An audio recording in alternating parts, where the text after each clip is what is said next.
A very good morning to my dear students. How are you all? I hope you all are very well and safe at home. Students, welcome to the new session 2021-22. Students, this is the class for Moral Science, class 4th, lesson number 1. So everyone, open your book. See, this is your book, Moral Science, class 4th. Now today we will study lesson number 1. So all of you, open lesson number 1, page number 4. The topic is God is everywhere. Now, let's start today's class.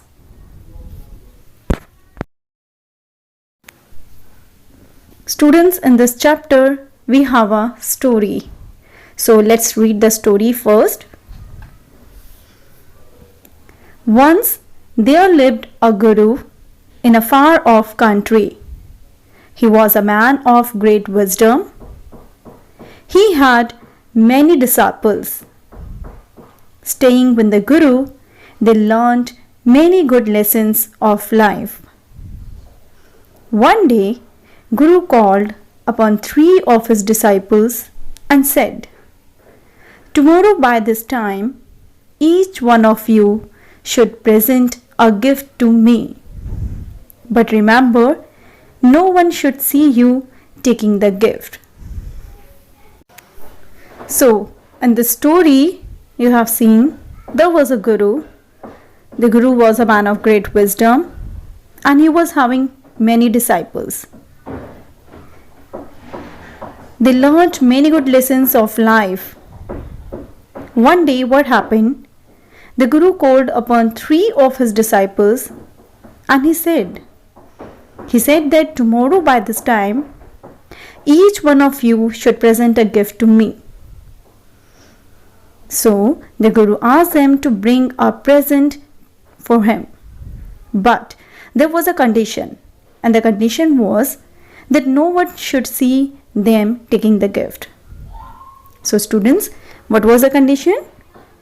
Yes, the condition, they have to remember this thing, that no one should see them while taking the gift.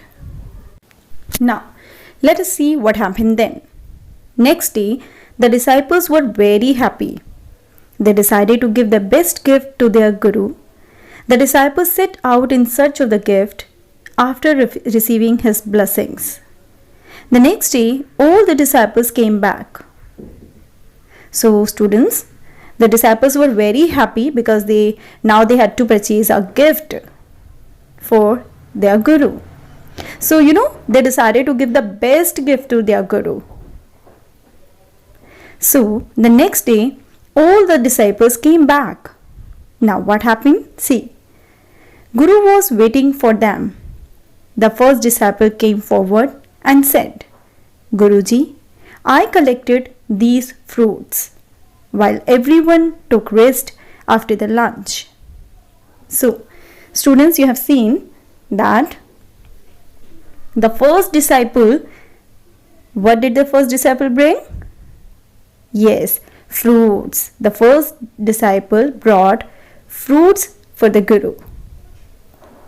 And he said he collected these fruits when everyone was taking rest after the lunch. That means nobody was there in the garden to see him. And that was the condition, that no one should see them while taking the gift. So the disciples said that there was no one when he was taking the fruits. He bowed down and offered the fruits to the Guru. Guru smiled.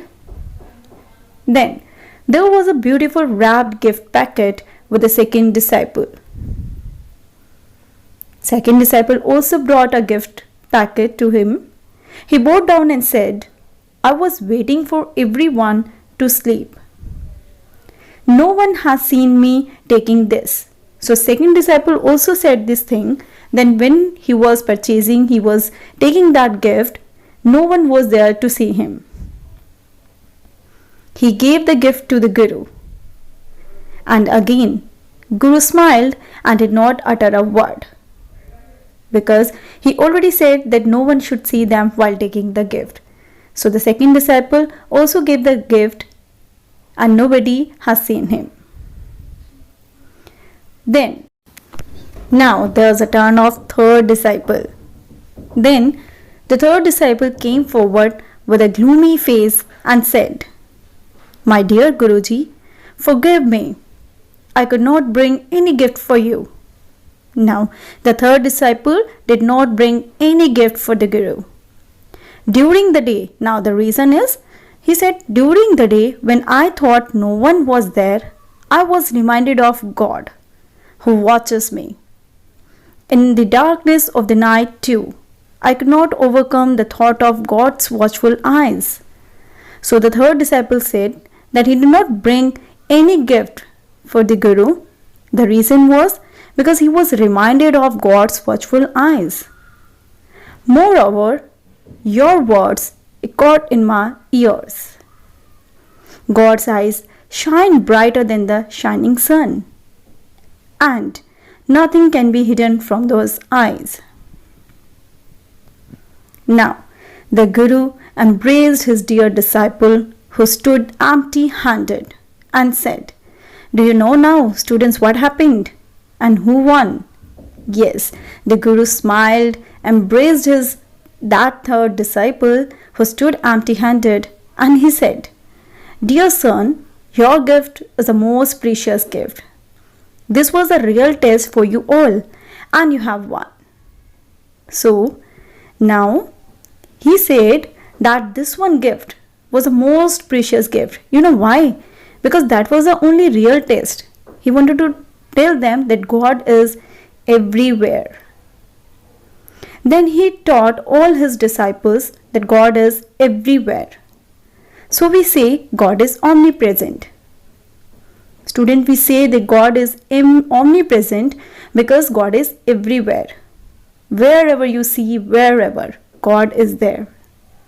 As air is around us, God's presence surrounds us. And you can see air is everywhere. You can see. Now, God's presence is also there everywhere. God sees all our actions. Don't think that God cannot see us.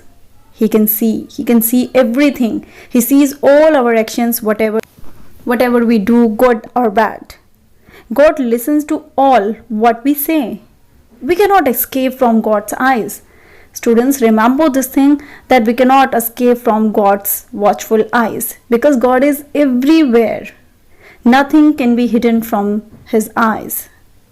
My dear students, when you tell a lie, or when you take a pencil from someone without their permission, or when you take a coin from your parents' pocket or purse without telling them, or when you copy down an answer, you may think that no one will see it, or no one will come to know about it, or you have succeeded.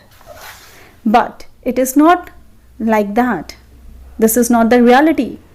Because in reality, God, who is everywhere, sees all your actions, what you have done.